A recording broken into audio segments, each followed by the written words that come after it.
শিৱদৌলৰ মহাশিৱৰাত্ৰি পূজা আৰু মেলাৰ সামৰণি অনুষ্ঠান আৰু মই আহি এই সামৰণি অনুষ্ঠানত অংশগ্ৰহণ কৰিলোঁ।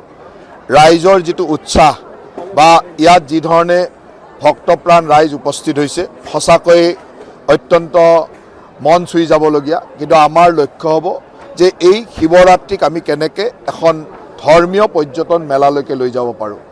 নিশ্চয়কৈ ধৰ্মীয় পৰ্যটনৰ এটা যথেষ্ট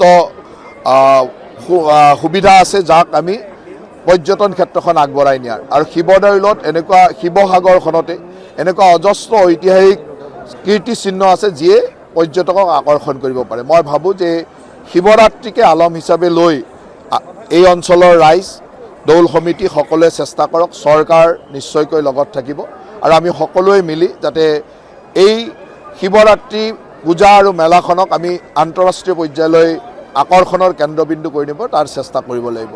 তাৰ লগে লগে মই ইয়ালৈ আহি কিছুদিন আগত ইয়ালৈ আহোঁতে এটা মোৰ অনুৰোধ কৰিছিল যে শিৱদৌল প্ৰাংগণত পানীৰ অসুবিধা, খোৱা পানীৰ অসুবিধা আৰু তাৰ কাৰণে মই আজি 1,40,00,000 টকাৰ আবণ্টন দিছোঁ আৰু অতি সোনকালে এই পানীৰ স্কিমৰ কাম আৰম্ভ হ'ব।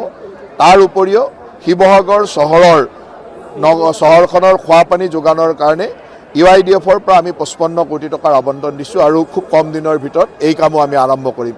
গতিকে মই ভাবোঁ যে আজি শিৱসাগৰলৈ আহি শিৱসাগৰবাসীৰ কাৰণে এই দুটা কাম কৰিবলৈ পাই আনন্দ অনুভৱ কৰিছোঁ।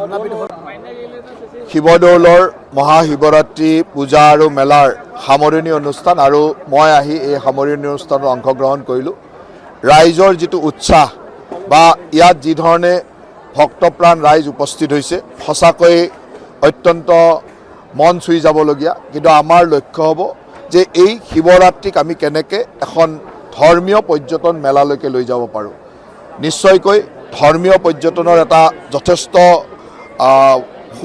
সুবিধা আছে যাক আমি পৰ্যটন ক্ষেত্ৰখন আগবঢ়াই নিয়াৰ। আৰু শিৱদৌলত এনেকুৱা শিৱসাগৰখনতে এনেকুৱা অজস্ৰ ঐতিহাসিক কীৰ্তিচিহ্ন আছে যিয়ে পৰ্যটকক আকৰ্ষণ কৰিব পাৰে। মই ভাবোঁ যে শিৱৰাত্ৰিকে আলম হিচাপে লৈ এই অঞ্চলৰ ৰাইজ দৌল সমিতি সকলোৱে চেষ্টা কৰক, চৰকাৰ নিশ্চয়কৈ লগত থাকিব আৰু আমি সকলোৱে মিলি যাতে এই শিৱৰাত্ৰি পূজা আৰু মেলাখনক আমি আন্তঃৰাষ্ট্ৰীয় পৰ্যায়লৈ আকৰ্ষণৰ কেন্দ্ৰবিন্দু কৰি নিব তাৰ চেষ্টা কৰিব লাগিব।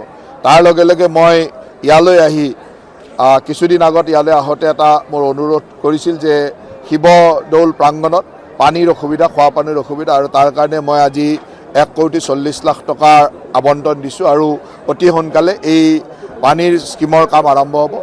তাৰ উপৰিও শিৱসাগৰ চহৰখনৰ খোৱা পানী যোগানৰ কাৰণে UIDFৰ পৰা আমি 55 কোটি টকাৰ আবণ্টন দিছোঁ আৰু খুব কম দিনৰ ভিতৰত এই কামো আমি আৰম্ভ কৰিম। গতিকে মই ভাবোঁ যে আজি শিৱসাগৰলৈ আহি শিৱসাগৰবাসীৰ কাৰণে এই দুটা কাম কৰিবলৈ পাই আনন্দ অনুভৱ কৰিছোঁ। যিকোনো খবৰৰ বাবে যোগাযোগ কৰক 7099017330 লগতে 7099017110 নম্বৰত।